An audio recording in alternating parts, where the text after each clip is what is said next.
Bonjour à tous et bienvenue sur la Minute du Patrimoine. Je suis Charlène Nespoulos, je suis conseiller en gestion de patrimoine et ça fait maintenant plus de 10 ans que j'accompagne les chefs d'entreprise dans la structuration et l'optimisation de leur patrimoine, que ce soit leur patrimoine personnel comme professionnel.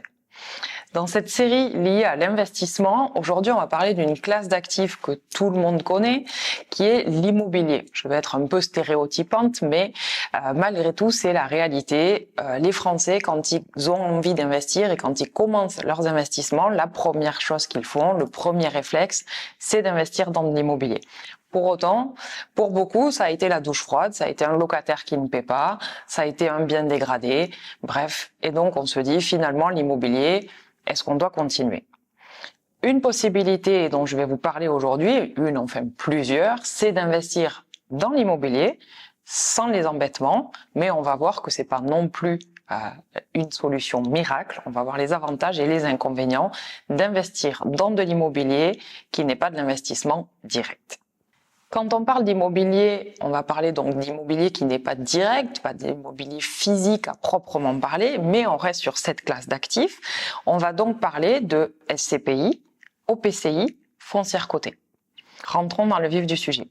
Une SCPI, c'est une société civile de placement immobilier, donc c'est une société qui va réaliser des investissements immobiliers qui vont être du bureau, du commerce, de la logistique, de la santé, divers types d'actifs immobiliers et qu'elle va mettre en location.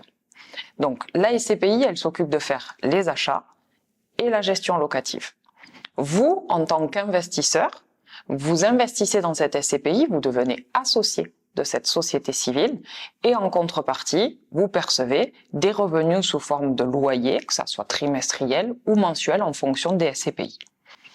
Donc, concrètement, c'est la possibilité d'investir dans des biens immobiliers auxquels vous n'auriez pas forcément accès et de percevoir des loyers qui correspondent à la rendement de ce bien immobilier, de l'ensemble de ces biens immobiliers. L'OPCI, c'est un organisme de placement collectif immobilier. Là, c'est un petit peu différent puisque c'est un mix entre l'immobilier et la liquidité, notamment parce que la réglementation impose au minimum 60% d'investissement immobilier et ensuite le reste est une poche de liquidité. Donc on est sur pareil, un produit investi dans de l'immobilier, différents types d'immobilier, mais avec cette poche de liquidité qui nous permet d'avoir une liquidité plus importante que sur les parts de SCPI. L'autre solution d'investissement immobilier, c'est ce qu'on appelle les foncières cotées, les SIC, où là, comme son nom l'indique, on est sur du coté. Donc concrètement, ce sont des entreprises cotées en bourse qui investissent dans de l'immobilier. Et là, l'investisseur, lui, va percevoir des dividendes qui correspondent au loyer perçu par ces entreprises cotées. Voilà. Donc, 3 solutions d'investissement différentes qui sont plus ou moins liquides. On reste sous un sous-jacent immobilier, donc la liquidité reste quand même modérée. Voilà. Quels sont les avantages de ces investissements immobiliers-là? C'est clairement pour vous, en tant qu'investisseur, d'être investi dans cette classe d'actifs de l'immobilier, de percevoir des revenus qui sont plus ou moins réguliers, parce que malgré tout, on n'a aucune certitude sur le rendement, mais la logique, c'est la perception de revenus réguliers. Voilà. Les inconvénients de ça, c'est qu'on reste quand même sur une classe d'actifs qui est exposée au cycle économique.